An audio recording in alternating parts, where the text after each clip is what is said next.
Hello and welcome to Bytes of Health, where we hope to take a bite out of your parent worries each day with sound advice and guidance. Every morning, we'll answer a commonly asked pediatric question in 5 minutes or less.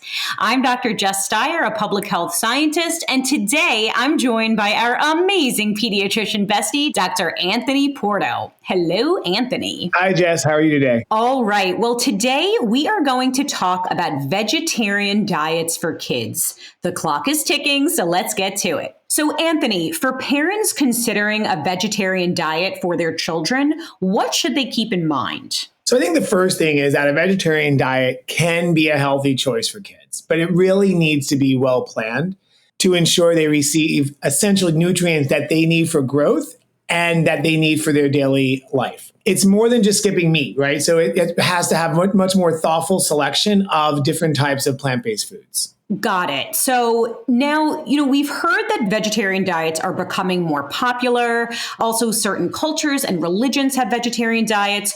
So aside from the cultural and religious reasons, what are some reasons that parents might opt for this path for their children? There are a variety of reasons. So ranging from concerns about animal welfare and the environment to the perceived health benefits of a plant-based diet.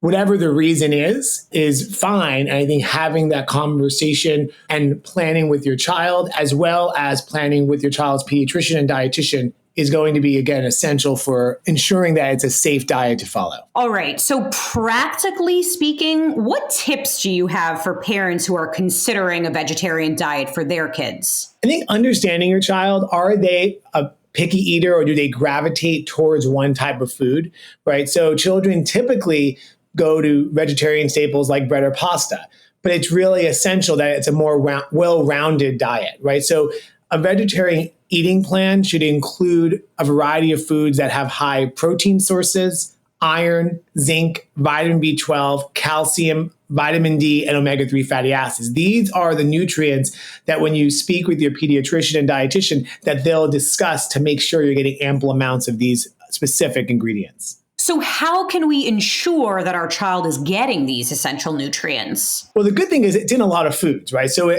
again, once you plan and understand that your child's open to trying these type of foods, I think it'll be easier. Let me try to break it down a little bit. In terms of protein, you really want to incorporate legumes like beans, peas, and lentils into the diet.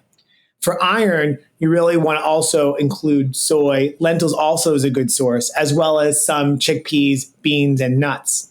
With iron, you want to give foods that have high in vitamin C because this will help iron get absorbed. So citrus fruits can be helpful there. Zinc also can be found in grains because they're fortified in some of these products, as well as soy and legumes. And for vitamin B12, it may be more difficult because B12 tends to be an animal source. So you may consider a vitamin B12 supplement or look for foods that have fortified with vitamin B12, like nutritional yeast. Calcium, again, can be in fortified foods, but you may want to look for low oxalate greens, as well as tahini, figs, and oranges.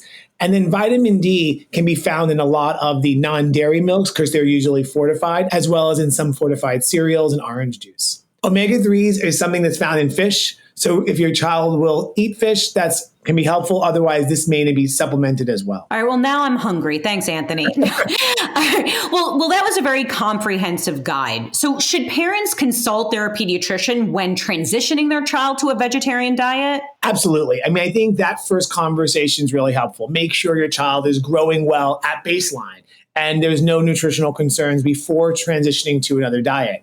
If there are concerns, then we could check some levels and make sure things are going okay. If they need a dietitian to really start that process, understand what your child's current diet is like, and then figure out how to slowly transition. All right. This is all such great advice. Are there any tips that you have for parents easing their child into a vegetarian lifestyle?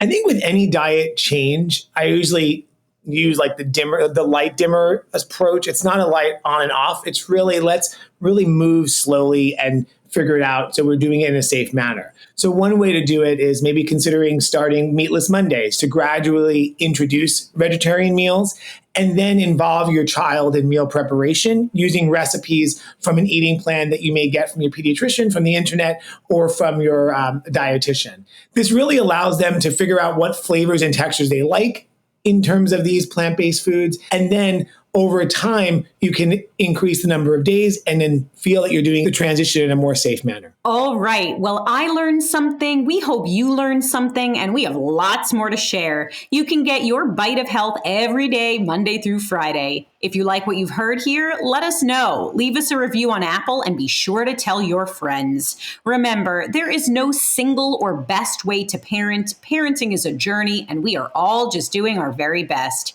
We wish you happy, healthy, and stress-free parenting.